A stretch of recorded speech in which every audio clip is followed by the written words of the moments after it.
이게 새는 돈을 막는 방법. 이 진짜 되게 중요한 거거든. 재테크할 때 저도 이쪽 일 하다 보니까요.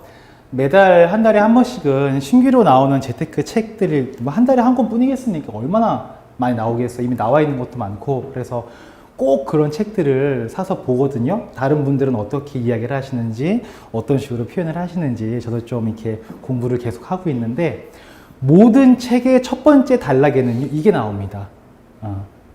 새는 돈을 막아라. 새는 돈을 막아라. 대부분요, 저는 현장에서 실제로 고객분들을 응대하고 상담하고 그런 일을 하지 않습니까? 그러면 상담할 때 여쭤봐요, 처음에.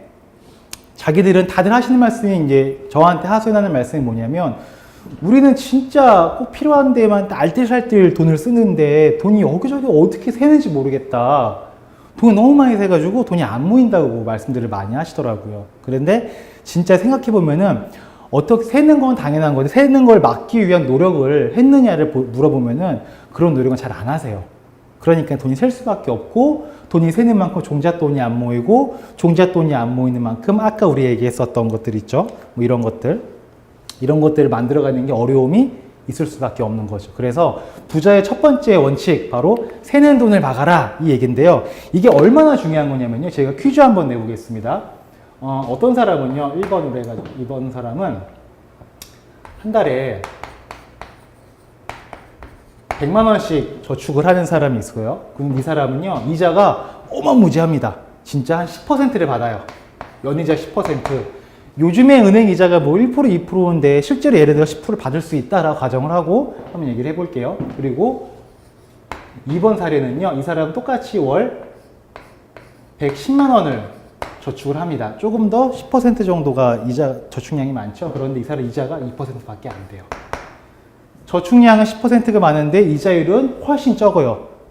5분의 1 수준밖에 안 됩니다. 그러면 우리가 종잣돈을 잘 모으기 위해서는 1번처럼 저축을 하는 게 좋은 겁니까? 2번처럼 저축하는 게 좋은 겁니까?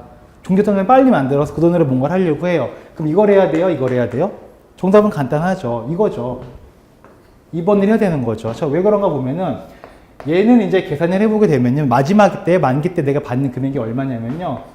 1256만 원을 이자를 받게 됩니다. 계산해보면 이게 나옵니다. 근데 얘 같은 경우에는요, 이게 없어도 이 원금만 모아도 원금이 1320만 원이에요. 훨씬 더 규모가 크죠. 그래서 이자 높은 거 가는 것보다 저축 양을 늘리는 게 중요하다라는 거죠. 우리가 나 은행 가서 적금 가입할 건데 나 은행 이자 많이 받고 싶다 해가지고 10% 받아요.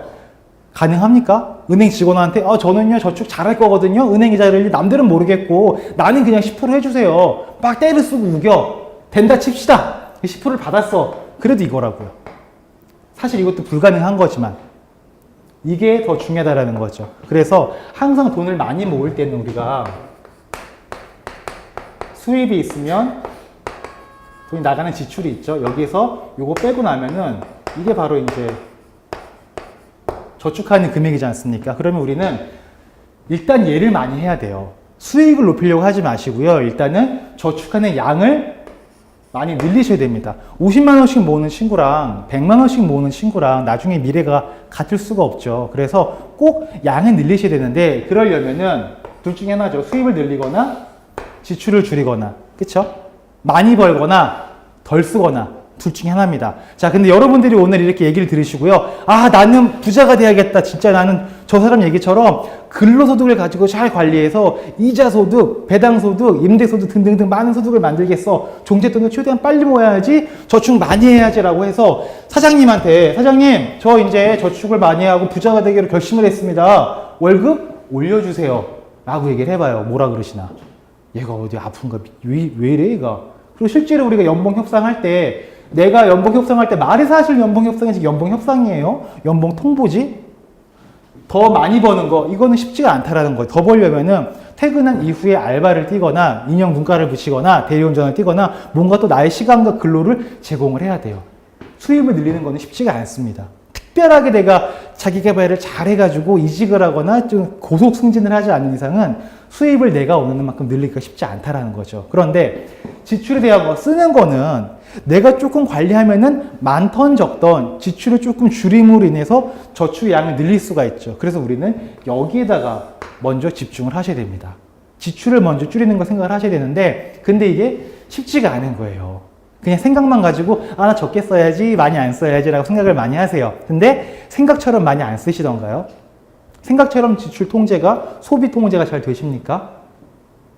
잘 안 되죠. 저도 잘 안 됐었어요. 그래서 소비 통제를 하기 위해 사람들이 이러한 방법들을 많이 쓰게 됩니다. 이게 뭐냐면